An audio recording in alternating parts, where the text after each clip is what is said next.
Hello. We would like to appreciate all of you for joining us together for another session on the stories that connect us. You will notice that the us is capital US. What that means is stories that connect US with foreign audience, and in this case, Nigerians. In the past few months, we've been able to go through some of these stories. And I believe some of us were there when we had those stories. I wouldn't want to waste too much of our time. In this session, we've covered The Way to Wealth by Benjamin Franklin. And it was a wonderful session. That was in September. In October, we had the story of my life.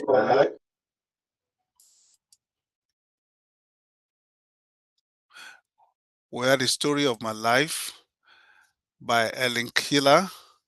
And today we are looking at the autobiography of Henry Ford, My Life and Work. And today we are so privileged to have one of us who will be directing the affairs of the whole session, Dr. Arum Edwin. He's a lawyer, he's a lecturer. He's also the deputy director of Enugu Window on America. I will quickly read his bio, and after which it takes over, and we're looking at spending the next 1 hour. Edwin Chiko Emeka Aram, PhD, is a lawyer of 13, standing at the Nigerian Bar Association with expertise in international and comparative law. He is also a lecturer in the Faculty of Law, University of Nigeria, Enugu campus. Dr. Edwin Aram is a pioneer desk officer and lead volunteer at the Enugu Window on America, a position he officially assumed on the 24th day of June 2021. Dr. Aram has recorded several achievements through collaborations and sensitization programs across several institutions in Enugu and Nsukka towns of Enugu State. And they are all listed here.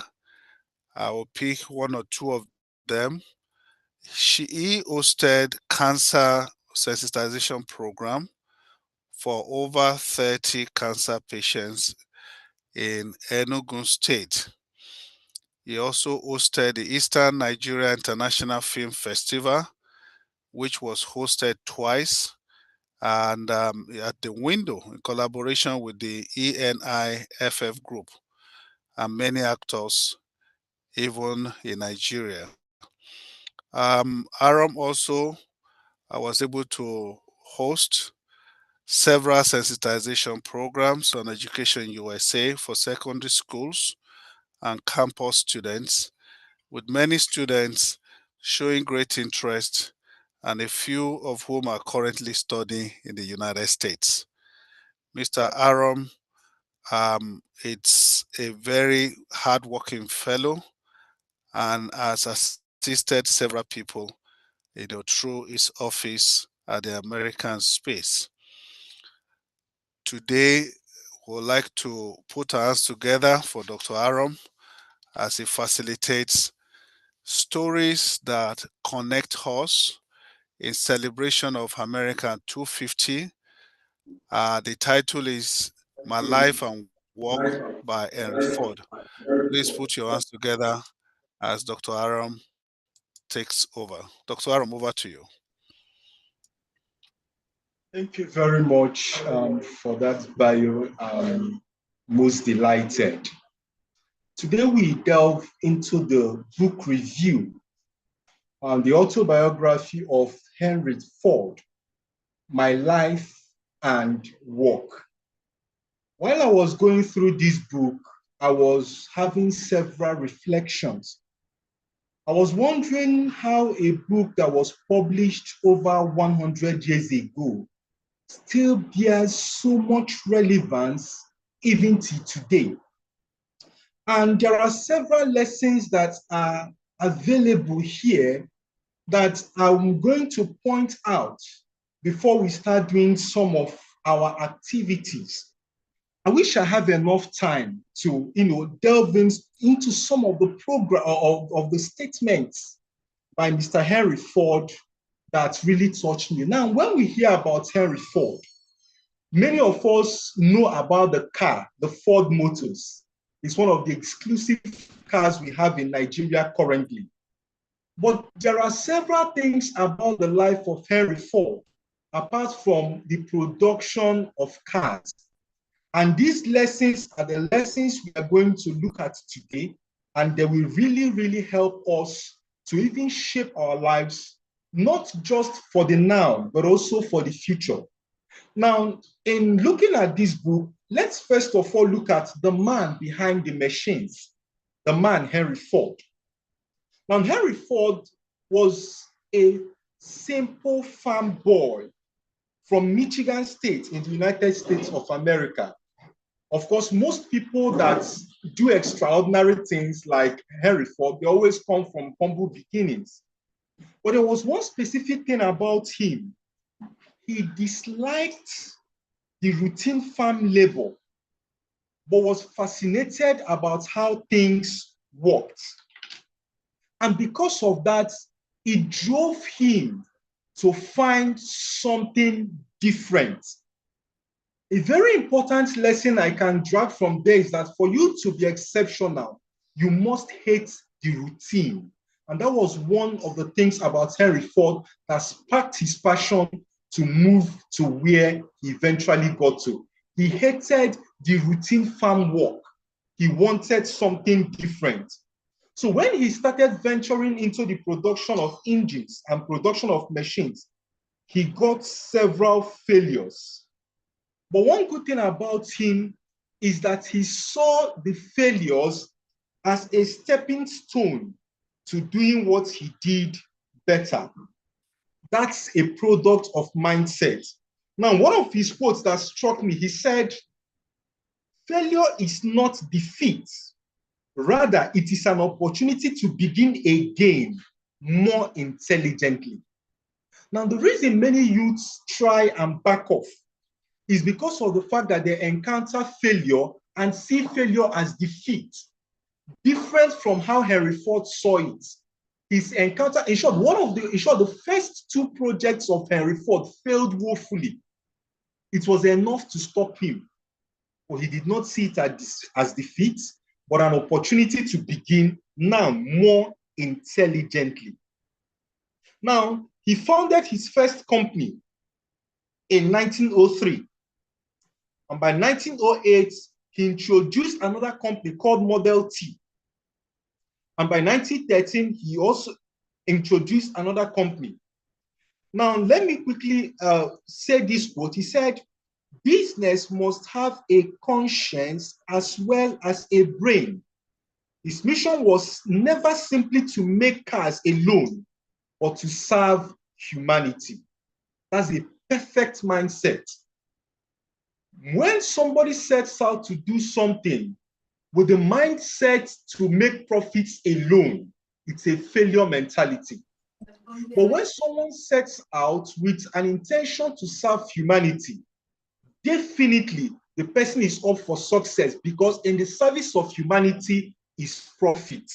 That is the man, Henry Ford. Now, let's look at some of the principles of Henry Ford. I'm going to run through them very quickly before we now start our discussion sessions. The first principle of Henry Ford was simplicity as secret for greatness. Now, many Nigerian youths, whenever we are talking about greatness and doing extraordinary things, many people believe greatness is complicated. Not at all. It's not complicated. It's all about simplicity. In short, in the words of Henry Ford, he thought the simplest way is the best way. Let me give this example with what happened in 2006. I was opportune to mark WAEC in 2006. And I picked a script, and the person bamboozled us with several English language. He spoke so many grammar, and I know in the mind of the person writing, he believes that he has given the examiner an assignment to see how fantastic he could speak English language. So I met my supervisor.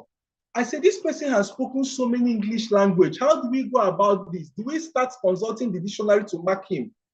My supervisor said, I don't have time for such rubbish. Mark him down. And now in his mind, he has failed in that paper. Or he didn't know why, he wouldn't have known why he failed. He believed he spoke so many grammar, he did some extraordinary things. But that's not how it works. People who went straight to the point, people who were simple, got their marks. But himself that wanted to go through the complicated way, he failed. That's the man Henry Ford, who believed that simplicity is the way to get things done. And in the building of cars by Henry Ford, in the manufacturing of his engines, he followed the simple way. He said that innovation does not mean creating something complex, but creating something very simple. The third psychology or mindset of Henry Ford that we could get from this book is seeing work as a calling and not a burden. When you see your work as a calling, no matter how little, a song says that little is much when you put your whole mind to it. Don't work as a hireling. Work like somebody who sees his work as a calling. And one thing about seeing your work as a calling is that you start to enjoy it. I'm a teacher, I'm a lecturer by profession. I always tell people, even if I am not paid, I know I work to get paid to maintain myself. But even if I am not paid for 1 year, I will still do the job of teaching joyfully, because I no longer see teaching as a means of survival, but I see it as a calling. There is joy in work. Henry Ford had this mentality. He believed that everyone should find meaning in what they are doing, whether they are engineers, whether they are school teachers, whatever they do, they should find meaning in it. What is the lesson for us as young people? People who feel valued produce value. People who feel valued produce value. How do you feel valued in your work? By putting your best to it. And one thing about Henry Ford, he did not just feel valued in himself, but he made the people who were working for him to feel valued. He respected them. This is one of the things we don't see in many Nigerian spaces. Many Nigerian spaces, workspaces, you see the superiors stamping down the people that are coming right under them. You see lecturers trying to trample on students. You see bosses, MD, CEOs trying to stample on people. This was not the man Henry Ford. Henry Ford made sure that the people that were working under him feel valued, feel appreciated. And because of the fact that the people working under felt appreciated, they gave their minds to the work. And giving their minds to the work, they gave great value to the work, and they also got themselves value. Another mentality of Henry Ford is that failure is the hidden teacher. I was speaking to some people a few weeks ago. I told them that one essential aspect of maturity is when you know that failure is inevitable. If you come to life thinking that everything will be sugar, milk, tea, that everything will go very well, then you are not ready for life. Because failure is inevitable. You must fail at some point. And I tell people, if at this stage of your life you have not failed, wait for it. It will still come eventually. No, please, a minute before you continue. A minute, please. Okay. Please, let us stay muted. Let everyone go back. From the window, please mute yourself. Let everyone mute their mics, please, so that the house will be in order. Thank you. Gombe, please. You can go ahead. Thank you. Thank you very much, Prof. All right. So, knowing fully well that failure is inevitable, what should be our mindset to failure? This now brings us to what Henry Ford believed. He said, that failure is simply the opportunity to begin again, this time more intelligently. His resilience inspires you today who often fear failure or give up too quickly. In the words of Henry Ford, he did not blame anyone. And that's the problem with many of our youth today. You always blame someone. You blame the government. You blame your parents. You blame your teachers. Anyone who blames or who does not take responsibility can never go far in life. Henry Ford, like I told you, he saw failure as an opportunity to begin more intelligently. He never blamed anyone, but he did what? He tried as much as possible to know that failing at a business does not mean you are unfit. It simply means that the method you use needs some adjustments. I take that again. Failing at anything does not mean that you are unfit. It simply means that your method needs some adjustments. Now, the next mindset of Henry Ford, as I begin to wrap up, is vision over profit. Vision over profit. Henry Ford believed that a business that makes nothing but money is a poor kind of business. A business that makes nothing but money is a poor kind of business. To Henry Ford, every enterprise must solve a human problem because profit follows purpose. Profit follows purpose. I tell Nigerian youth, discover yourself first. Run after your purpose. Definitely profit will follow. And when someone sets out and wants making money, the person ends up at the subsistence level. Let me tell you one thing. People follow things that work. People follow things that work. Now, why did I say that? Look at a company like OPay now. Almost every Nigerian who handles a smartphone has an OPay app or a money point app. Could you believe that OPay has many more customers than many banks in Nigeria? Why? Because of their service. There is nothing like network glitch. If there is any network glitch, then it's a problem of network from your own end, not from OPay's end. And that's why people, because of the fact that people need quick banking, they go to it. So when you set out to serve humanity, when you set out to make things easier for people, when you pursue your purpose, people will naturally flow. Now, I want to use this opportunity to debunk the get rich quick mentality in the hearts of many Nigerian youths. Don't pursue after the money, pursue after your purpose. And once you start pursuing after your purpose, definitely the profits will follow. Henry Ford believed that profits will definitely follow purpose. Now, for Nigerian youth, this philosophy speaks loudly, especially the people that are in the era of startups and the hustling culture. Henry Ford reminds us that real entrepreneurship is not about showing off wealth. It's about creating value that outlives you. One question I want to ask to every one of us as Nigerians: how many third and fourth generation businesses do we have in Nigeria? Look at a company like Guinness. Since 1759 or 1700s, that's when it has been existing till today. Look at Coca-Cola. Why? Because these people set out to serve humanity and to build institutions that will outlive them. But we live in a country where everything is me, my family, money.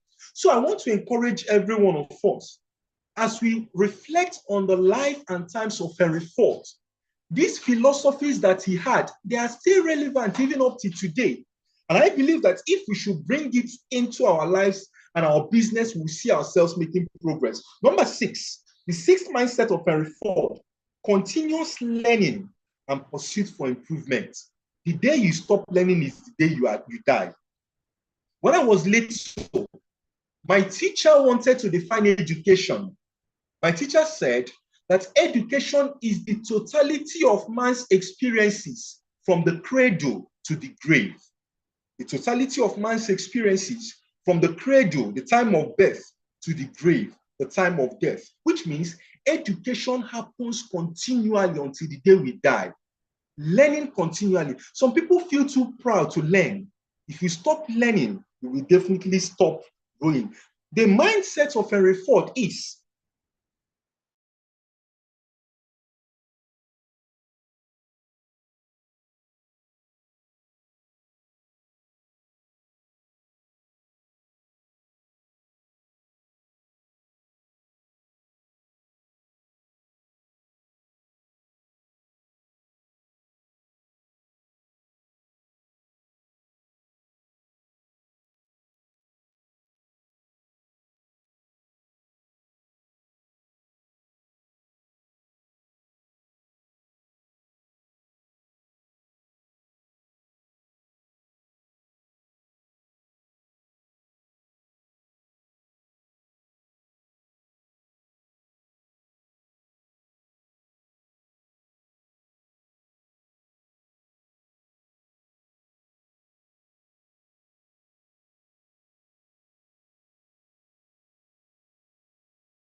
Yeah, it's like there is a loss in connection from Enugu's end.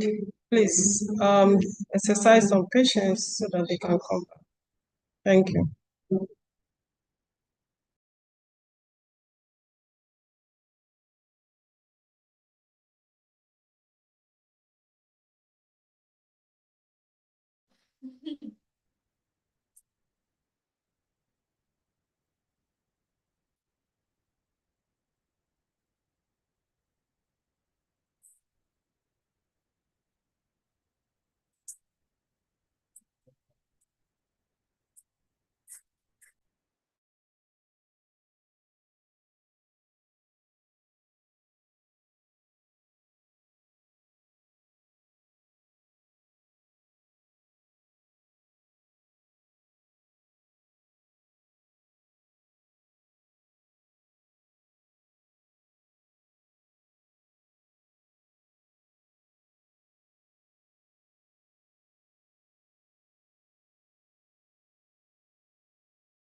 All right, so please let's hang on for a while. He has a network issue and is connecting back.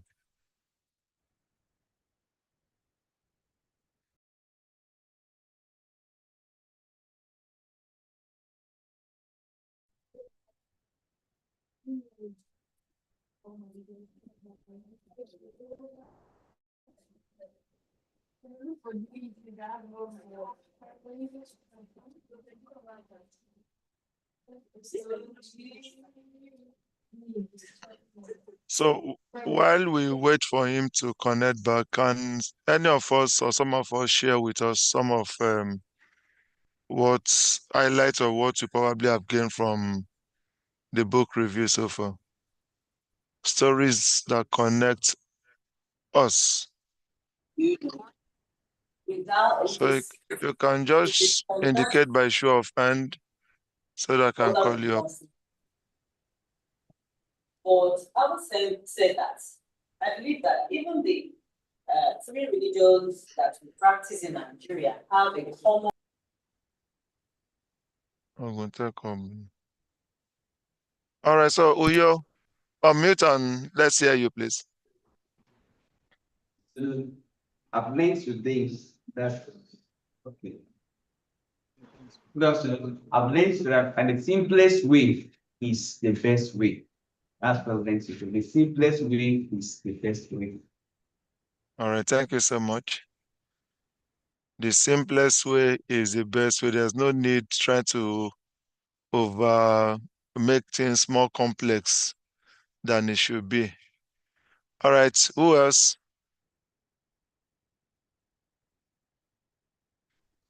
Okay, so sorry for that network glitch. All right, welcome back. Thank you very much. Thank you very much. Now, let me quickly round off so that we go to our discussion. The next mindset of Henry Ford is character and service, the foundation of true leadership. Character and service. Billy Graham said that when health is lost, something is lost. But when character is lost, everything is lost. Now, one of the things that are very much undervalued in our generation is the weight of character. People prefer that you can just make money, get anything you want to do without paying attention that character is a legacy you don't just hold for yourself in your generation, but it's something that even speaks for your children after. Henry Ford stood strong for moral character. He detested dishonesty, greed, and waste. He often warned against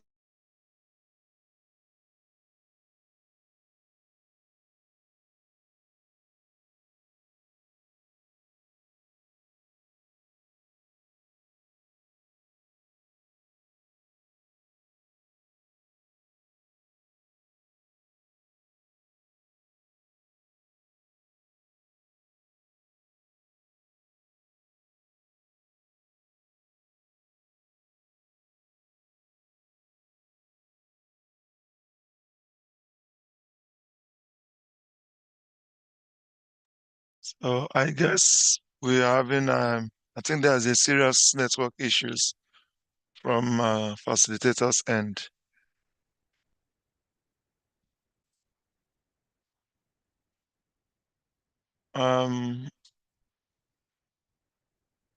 Okay, so while we wait for him again, okay, so you can go to the chat box. A link for the review is already there, so you can download it. Directors, you can share it with the participants so that they can have a copy of that.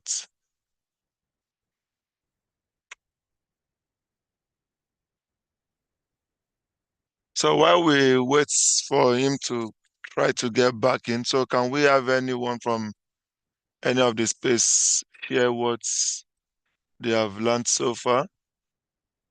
Calabar, thanks. Oh, is it Calabar Uyo that, okay, Uyo, thanks for your contribution earlier.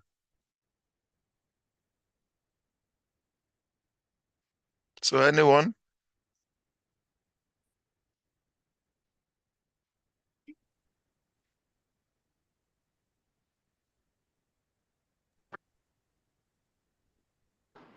Some okay. hands are Okay. raised up. Okay, so Dr. Arum, before you continue, so maybe you just put off your camera so that we'll see if you can gain some bandwidth from your end. So Uyo, Sorry, Uyo, go ahead, okay, please. Okay, I learned something very well, which I also have a question, which I will say later. So what I learned is that every work we have we should regard it as a calling and not a burden. But actually, I have a question which I'll ask some other time later or today. All right. I also learned that we should see failure as an opportunity to start over again more intelligently. So that's it. All right, thank you so much. Yola.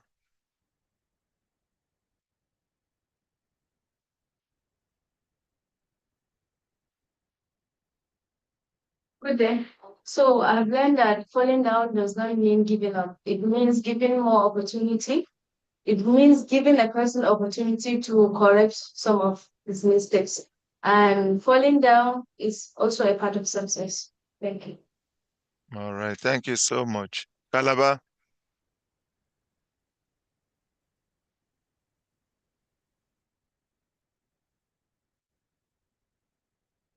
Good afternoon. Thank you so much for that wonderful presentation. I learned about that services, like we should see our work as a calling, like something purposeful. Humans are created to serve. So when we try to see our work as a place of service to enable us to commit our blood, sweat, and everything. So that's one powerful thing I learned. All right, thank you so much. All right, so let's go back to our facilitator, Dr. Arum. So please, if it's about the network fluctuation, you can just put off your camera so that you see if you can gain some bandwidth. Okay. I think it's stable now. It's stable. All We right. can proceed. It's stable. All right. Thank you so much. So go ahead. All right. Now, the next mindset I would want us to look at is building for the future. Building for the future. Now, this is also a mindset that Henry Ford bore, which we are still seeing today. Henry Ford is dead a long time ago, but Ford Motors are still in production till today. Why? He did not just build for the now, he built for tomorrow. Now, what made Henry Ford extraordinary was not just what he built, but how far ahead he saw. While others built for the present, Ford built for the future. He envisaged self-sustaining communities, and that was why he tried as much as possible to make decisions that are very proactive. Now, there's a lesson for every Nigerian youth today. Innovation without responsibility can be dangerous. Now, when we are talking about responsibility, we are talking about thinking out something and putting in the work so that it will last till tomorrow. Now, let me quickly make this statement, even though it's not really contained in our manual, but it's very important. One of the things that kill the sustainability of institutions in Nigeria is tribalism and what I can call paraoism. Now, what does that mean? Most times, Nigerians don't go for the best brains. They don't go for the people that can do the job well. They go for their family members, their cronies, their friends. And in a situation whereby you only put in your friends and cronies to do the work, they will run down the work. But when you build institutions that you go for the best hands, whether the person is your friend or not, your family member or not, you will see things work. That's why many European nations are better. In Europe, there is nothing like I'm Igbo, I'm Hausa, I'm Yoruba, he's my brother, he's from my village, he's from my town. Things like that don't work because those things kill institutions. There are many best brains that can run things in government, but they are not running it because the people in power are not related to them or they are not the friends of the people in power. That's why they are not there. But when you build institutions and you go for the best brains, irrespective of where the person is coming from, you will now see systems working. He built for the future, and that's why Henry Ford lasted. He's long dead now, but his legacies are still lasting. Now, all these lessons we've learned from Henry Ford, are they still relevant for the Nigerian youth today? The answer is yes. Why is it relevant? Start small and dream big. Today, Nigerian youths are still encouraged from this book to start small and dream big. Don't wait for ideal conditions. Don't wait for when Nigeria will be better. Don't wait for when Naira and dollar will become 1 naira. No. He says people who make money thrive in adversity. Don't wait for the ideal time. Begin now. Number 2, value hard work and service. Nigerian youths, value hard work and service. I know that there is a get-rich-quick syndrome that is bedeviling our generation today. Everybody wants to make big money. Everybody wants to drive Benz. Everybody wants to live in a duplex, but value hard work and service. Let me give us this instance. If you see a phone who you plug in the light, and within 3 minutes, it's 100%. If you start using that phone, within 3 minutes, the battery will still go flat again. Why? It did not take time or take system to build, so it goes down. But when you value hard work and you grow, definitely you will last. Number 3, turn failure into feedbacks. Make your failure become your feedback. Number 4, keep learning, and also lead with integrity. Now, as I wrap up this segment so that we now go to our discussion, I will encourage every one of us to read this book.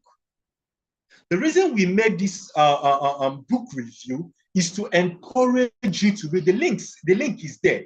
Download the book and read. There are several things we might not say here because of time, but read the book because it will challenge you on how you view your work. It will challenge how you view money. It will challenge how you view leadership and success. This book will teach you what education alone cannot teach you. It's a book for dreamers who want to turn their dreams into reality. It is both for students, for entrepreneurs, and also for professionals. Each chapter is like a conversation and lessons from an experienced mentor to the mentees. So I encourage every one of us to read this book, and I promise you, your life will never remain the same. Thank you very much. That's the end of the first segment. I want us to now go to the discussion guide. I don't know, do we take some questions now, or do we leave it after the discussion? I would have loved to entertain 1 or 2 questions, but maybe we can go ahead and do our discussion. Then at the end of everything, we now take some questions and then we wrap up. Now, I believe that the discussion. I think that is a good approach. Okay, to tidy up and then that answer is a questions. better approach. Let's take the question. Okay, all right. Thank you very much. Now, I believe every one of us have or has a copy of the discussion guide. I believe our directors made the discussion guides available to our people. Now, the first one, like we discussed earlier, start small, but think big. Start small, but think big. Now, what dream or idea do you have that seems too big for your current resources? Ask yourself that question now. And if possible, write it down in your discussion pamphlet. Just write it down. What are those dreams or ideas that you have and you think that they are so big? You think that your current state, and probably you're a student or you are not working, you are not making money. What are those dreams? Just write those dreams down. These are some of the reflection questions. And then, what small steps can you start taking now to bring that idea to life? I want us to reflect as we are going through. What are the small steps? The little steps. They say little drops of water makes a mighty ocean. What are those small steps? Like I told us, Henry Ford began as a farm boy, but from there he started experimenting engines. This reminds young people that success begins with vision, not resources. Success begins with vision, not resources. So conceive the vision first, and then we go. I believe we must have written it down. Now, what are our action plans?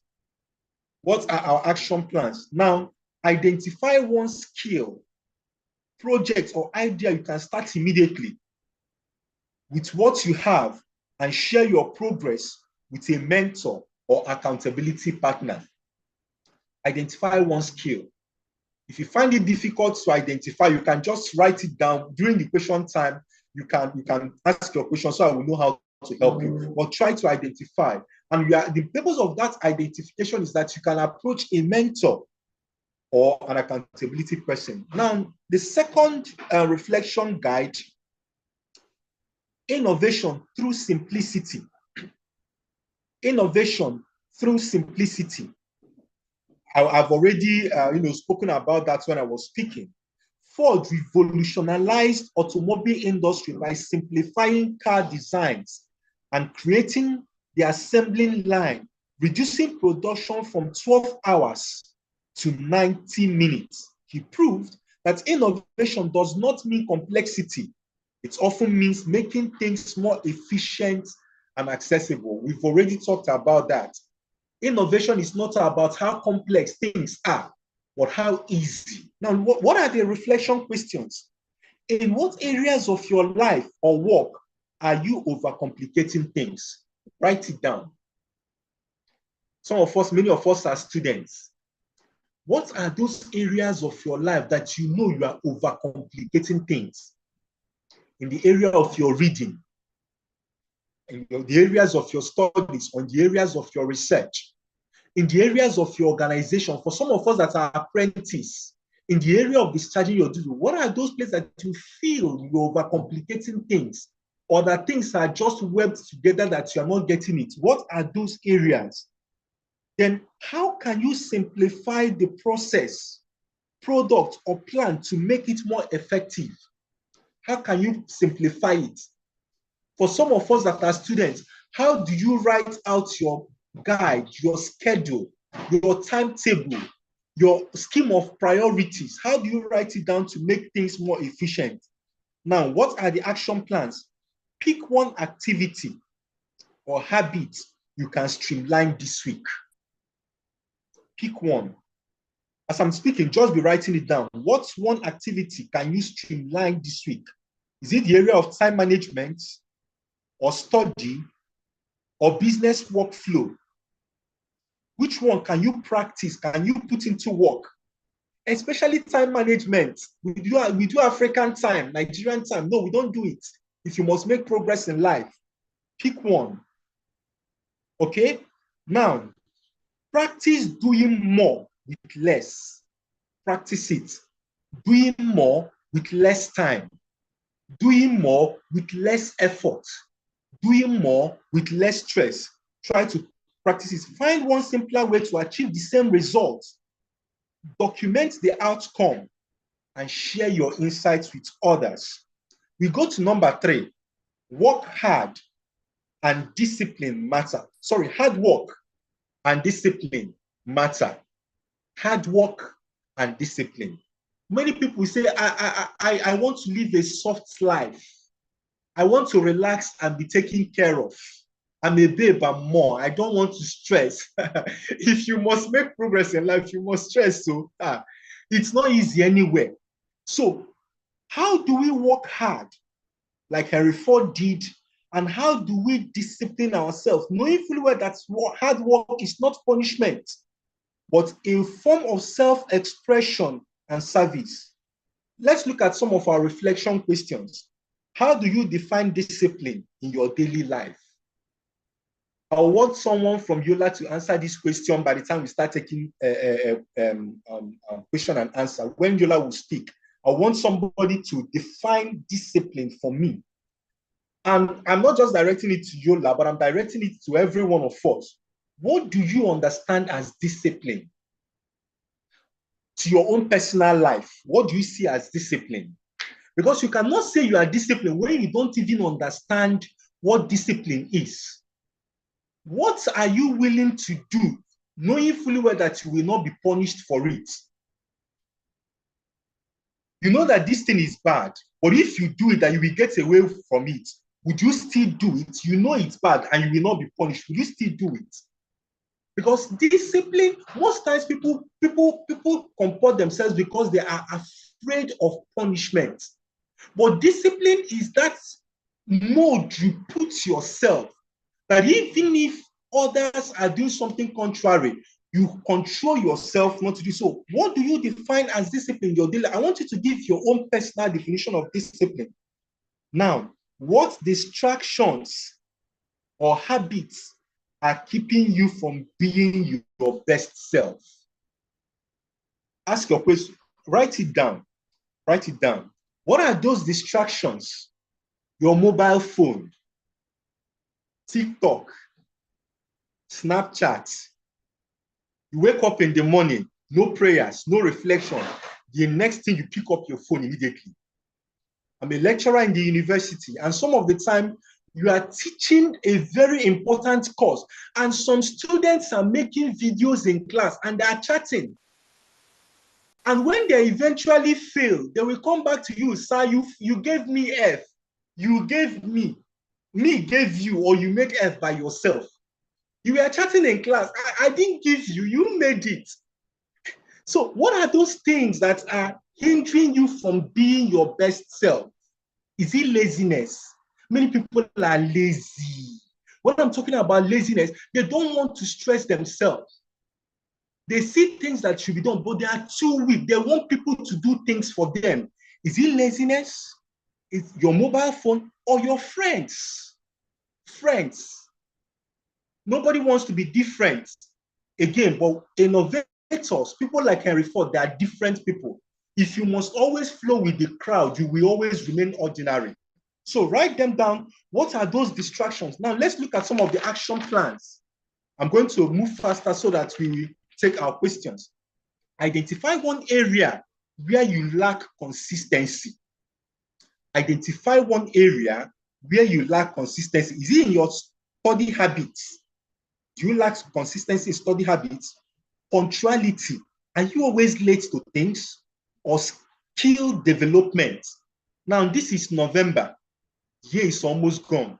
Can you point at one skill that you have learned this year? Is there anything you have learned this year that would help your life? Or is this year going to pass like every other year? Now, set a 21-day goal to build discipline in that area. And as you are building discipline, be accountable to someone. Track your consistency using daily journal or digital tracker. Number 4, value people and how you treat workers. Value people and how you treat workers. You know your type of person by the way you treat people that are under you. I don't gauge people by the way they treat people that are above them. Fear will make them treat people above them better because they're afraid of them.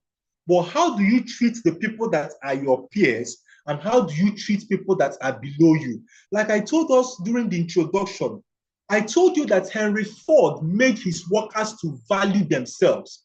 And because they valued themselves, they produced value. So how do you treat people? I see the way the people talk to waitresses, or the bus conductors, or the cleaners, the sweepers, the people under you. How do you treat them? Now let's look at it this way. How do you show respect and appreciation to people who work or collaborate with you? How do you show respect or appreciation? We live in an entitled generation. When I mean entitled, people are entitled to everything. You believe people should do things for you. How do you show appreciation? How do you make people know that the little things that they do matter? Now, first one, like I said, how do you show respect? Number 2, what could you do differently to inspire loyalty and teamwork? What do you do differently? Now, let me quickly make this point before I go to the next point. There's something I understand about Nigerian politics. Most times when people are in power, they treat people anyhow. But the people under them might not tell them because they are still in power. But watch how they treat politicians when they go out of office. That's the people's perception about you. So when you are still in office, they give you respect because of the office. But when you go out of the office, they show you their real minds towards you. But let me tell you one thing. If you treat people well, if you value people, if you inspire loyalty, whether you are in office or out of office, people will want to love you and collaborate with you. Now, what are our action plans? Choose one person in your team or class or circle and appreciate this week. Find someone. This week will end tomorrow, but between today and tomorrow, find someone today in your circle. Appreciate them for some little things. Let me tell you one thing, it might even be your parents. Call them and appreciate them. Then practice listening and empathy during your next group activities. Number 5, Service before profit. Service before profit. Now, the reflection question here, how does your current work, idea, or goal serve others? Or are you just there for the money? How does your work, your goal, how does it serve others? Now, there's something that Henry Ford said. He says that a business that makes nothing but money is a poor business. He prioritized serving the needs of people first, believing that profits will follow naturally. When you serve people, profits will follow naturally. So, how does your current work serve others? Don't be a person whose absence is the same with your presence. Let me make that point again.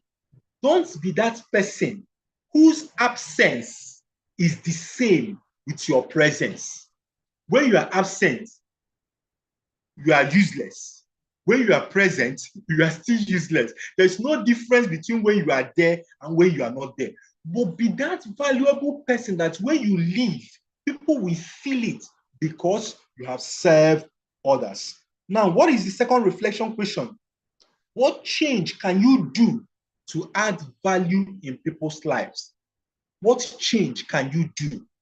These are some of the things I ask myself every day in everything I do.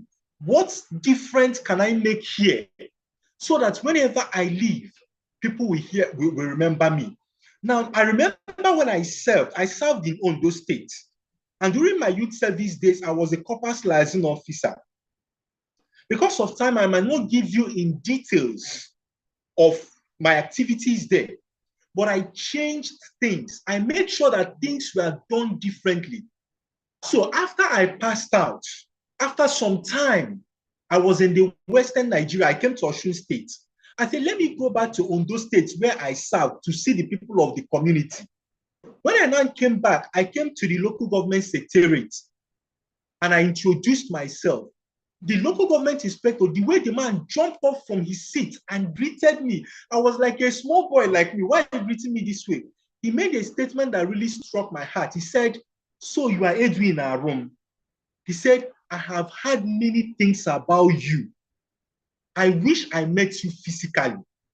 I said, it's new. He was like, wow.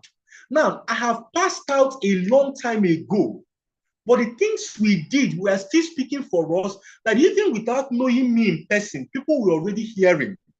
I'm not speaking this based on pride or self-aggrandizement, but I'm trying to tell you that service to others makes your name live longer than even your physical self. So service over profit. Now, what are our action plans?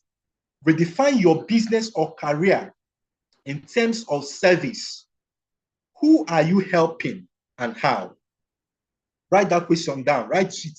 Who are you helping currently?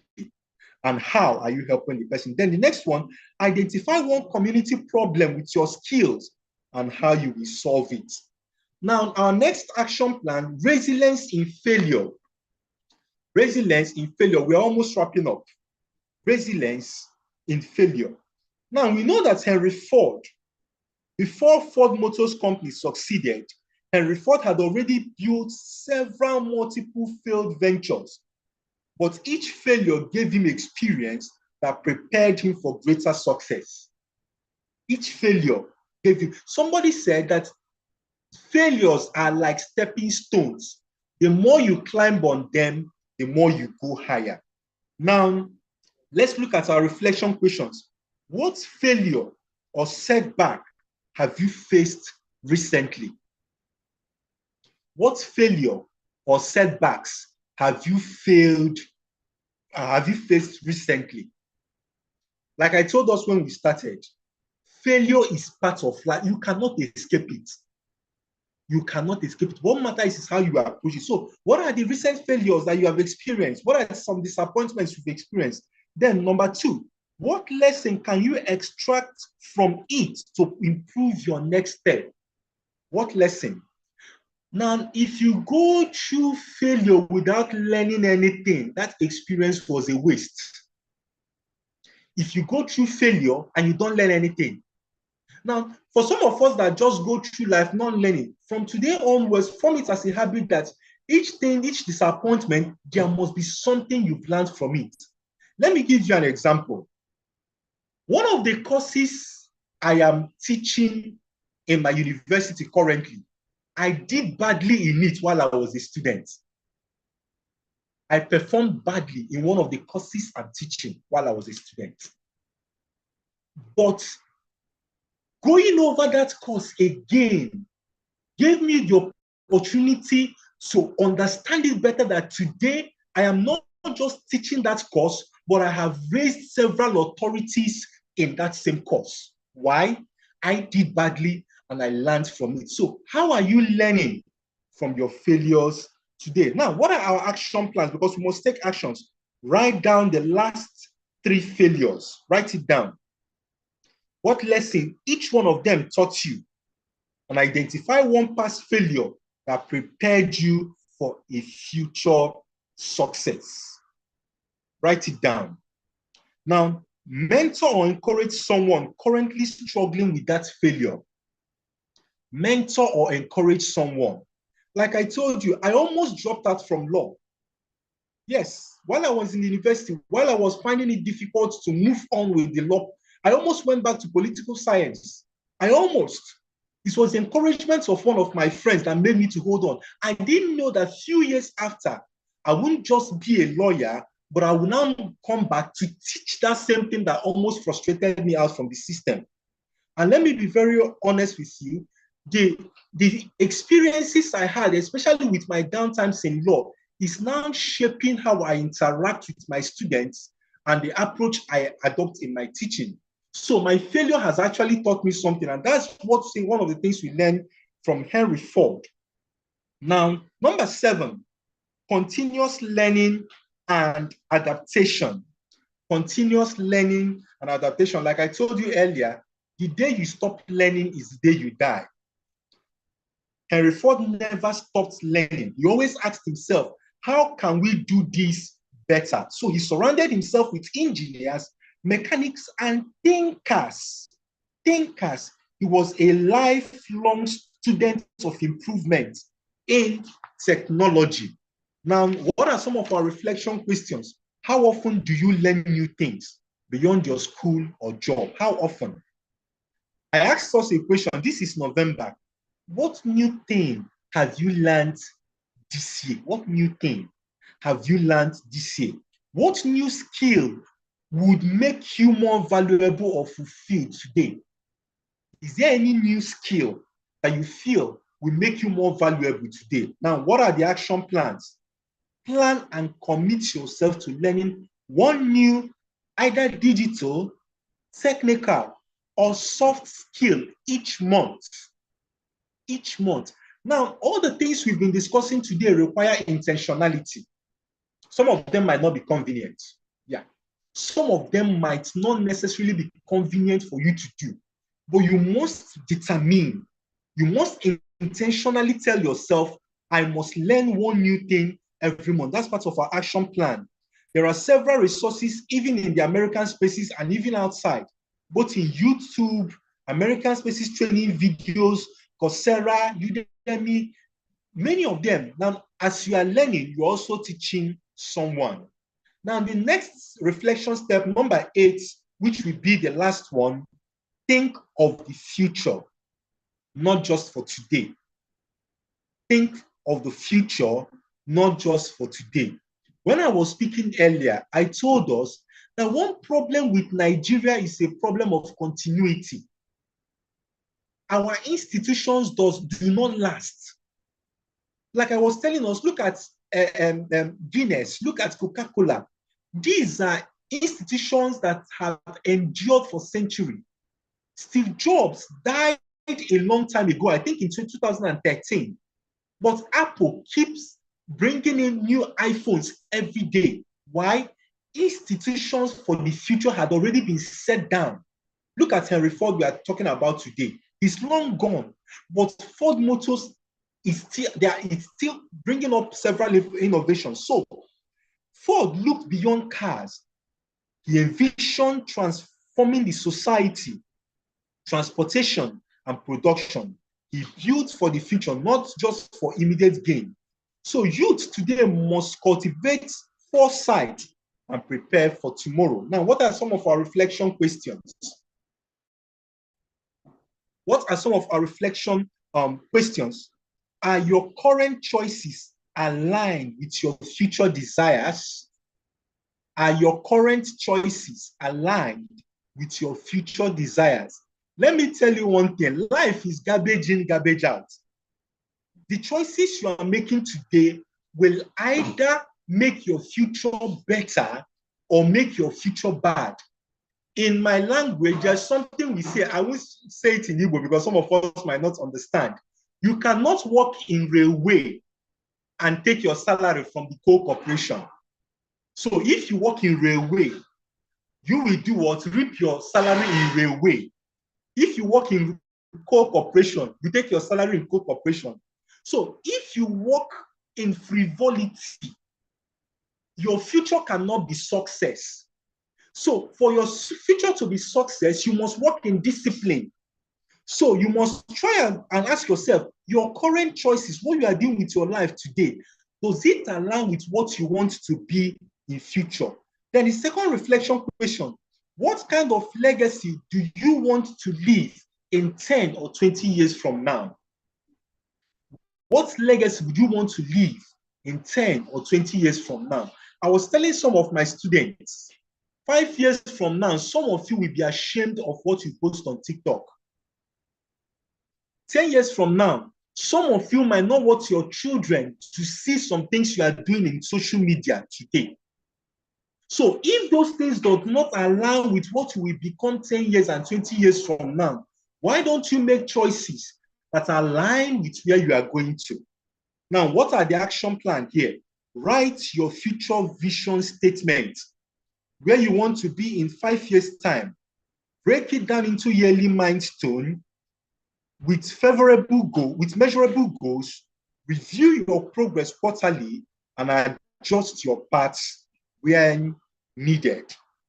Now, before we do our closing statement, he says, having studied the life and lessons of Henry Ford, I commit to becoming a youth of vision, discipline, and service. I will begin small, but think big, work diligently, learn continuously, and serve humanity through innovation and integrity. Now, I will want every one of us to read this quote, this final quote, this decision that we want to make from today. I want us in all our American spaces, we are going to read it 1, 2, go. From today, having studied the life and lessons of Henry Ford, I commit to becoming a youth of vision, discipline, and service. I will begin small, but think big, work diligently, learn continuously, and serve humanity through innovation and integrity. Thank you very much for the opportunity. I'll now step back for us to take the questions. Thank you very much.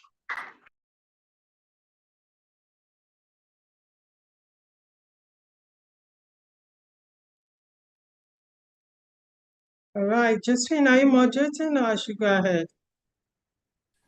Please go ahead. All right, let's put our hands together for Dr. Arum for this wonderful session. Thank you so much for that interesting discussion of Henry Ford.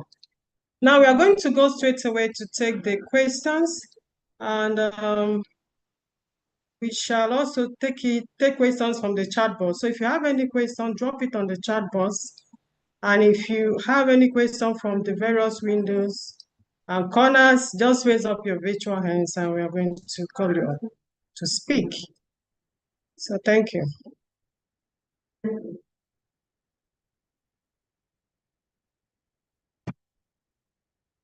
All right, Uyo, unmute and ask your question. Good afternoon. It goes thus. Henry Ford preferred working to assist his younger ones than going to school. He loved personal studies. Steve Jobs dropped out from Reed College and focused on coding and calligraphy. How can we gain mastery over a course when we have lots of courses to gain a degree? Thank you. Dr. Arum, did you get that question? Okay, I have a question. So my question is this. I didn't get the question clearly. Please, could you rephrase, please? Mina, wait first. Uyo, can you come again, please? Okay, good afternoon. It goes thus. Henry Ford preferred working to assist his younger ones than going to school. He loved personal studies. Steve Jobs dropped out from Reed College and focused only on coding and calligraphy. How can we gain mastery over a course when we have lots of courses to gain a degree? Thank you. Okay. Did you get that now? He's saying Henry Ford had to drop out to focus on one course, which is coding. That he's asking that how is he going to gain mastery of a particular course when he has so many courses to deal with? So that is his question. Please note it. I got the question. Can we take our second question? Go ahead, please, quickly. Okay, so my question is about the point that you made concerning the calling, picking our work as a calling not important. So how do we manage the situation? Because you gave instances about you working for a whole year without even getting paid, and you still work freely. So how do you manage it when you have a family to take care of and your own personal needs as well? So how do you handle that? Because in as much as you have this desire, this love for your job, how do you manage your own problems around you? So that's the question. I hope you got that. All right, Yes, I got let's go to Calabar, and then you answer the question before we pick another set of questions. So Calabar, you have the mic. Good afternoon. Okay, my question is based on Henry Ford. How do we start small to get big? Like to start from small to get to a big innovation?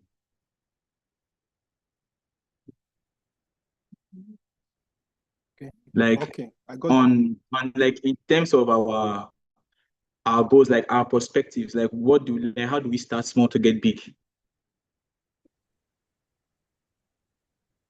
Okay, thank you. We've got your question. While we address these questions, please note your questions. You can drop them on the chat box. Okay, we also have one from Mina. It says, how do we deal with the issue of inconsistency? So Dr. Arum, take these three questions before we go to the next round of questions. Thank you. All right, thank you very much, Prof. Let me quickly run through the questions. Now, when you have, I'm starting with the first question. When you have several things to do and you try as much as possible to put your hands here and there, you might run into what we call jack of all trade, but master of none. Now, you must try as much as possible to look at the most relevant, the most important. When you find a field that is most relevant to you, you now channel every effort to that field. Now, I understand that some fields might have different branches connecting to the same. Now, when you concentrate on that field, then you will see that those different branches are interwoven. They are connected to each other. For instance, I'm a practicing lawyer, and inside the practice of law, there is administration of trust estates. Inside the practice of law, there is criminal law. Inside the practice of law, there is company registration and company management. Now, these are all connected, even though they are different fields. Now, what do? I try as much as possible to pay attention to each one, give attention to each one. They are connected. But if I am a lawyer, and at the same time, I have a shop at Alaba International Market, and at the same time, I'm an engineer at Ajokuta State Company, then I'm going to be disorganized. So it's very important for you to find your area of calling, find your area of interest, and push in every effort into that area. If those areas have different branches, then apportion your time to make sure that all those branches that's your area that connects to your areas, you build them together. So as you are finding your work, find works that are interconnected. That's the best way to manage them. Divide your time into those connected works. But if they are not connected, dismiss the unconnected ones and face. Then the second question, how do you manage things that are around you, especially when you need some financial, gratifications? Now, in as much as I say that we should not work for just the money is very important. You still need to care for your family. You still need to have your upkeep and everything. They are very important, but don't put it first. What you should do is pursue your purpose and service for humanity. Money will come naturally. People always pay for value. If you put in your effort to pursue your purpose, money will come naturally. I gave us an example of OPay. How did OPay? They started with giving people free ride. I remember those days about 6 years ago. Anywhere you are going to, 50 naira. That's how OPay came, even before they started their digital services. Now, pursue your purpose, put in your effort in it. Let people start seeing what you are doing. And once people start seeing it, before you know it, the third question said, how do you start small to get big? Consistency. Find something you are good at and remain consistent at that. Now, someone will say, how do I know what I'm good at? What is that thing that you can do even without being paid for it? What is that thing you can do? Now, let me give you an example with a man that many of us know, a man called J.J. Okocha. How did Okocha start? Okocha started in Enugu here. He was playing football free of charge at his school, National Grammar School in Ike.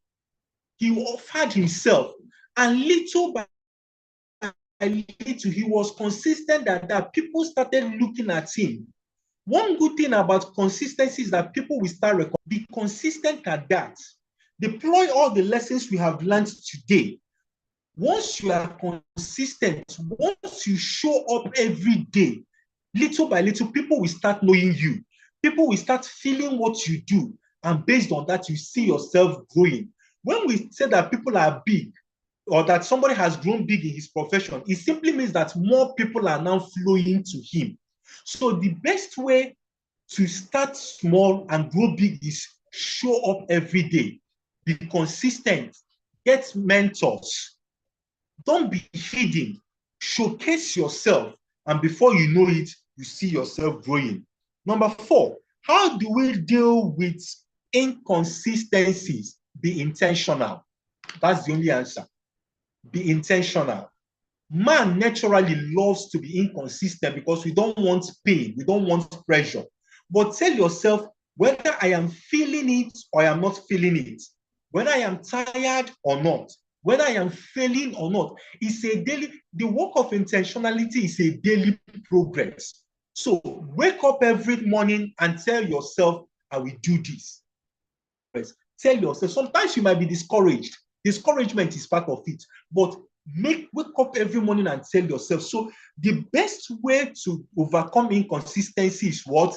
Intentionality. Showing up every day, forcing yourself to do what you ought to do. Thank you. Thank you, Dr. Arum, for that insightful contributions. I think we have overshot our time by close to 20 minutes. This would have ended by 1. I don't think we are going to take so many questions at this point so that we don't overlabor the session. Abiokute, we are sorry we will not be able to take your questions so that we can end this session. This is a monthly program, Stories That Connect Us, and it's all about discussion of books from the eLibrary USA. If you have not logged into the eLibrary USA, please do so. The next edition will be coming in December. You'll be duly informed. Just ensure that you get updates from your American spaces so that you'll be live. You'll join us in the next session. So I'll hand over the mic to Josephine for the closing. Thank you. Okay.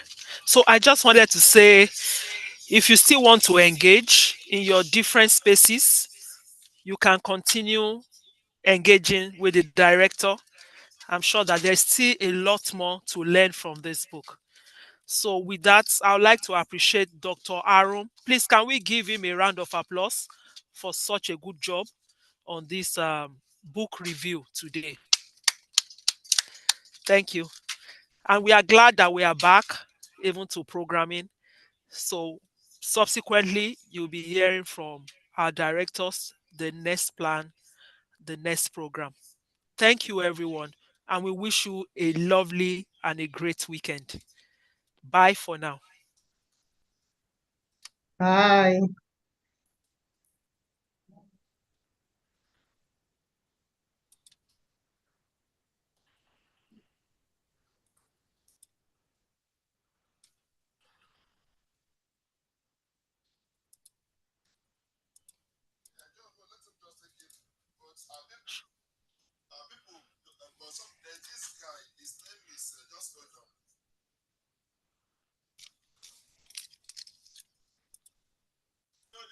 There is one guy, Kofa. He said he wants to pick his own livestock.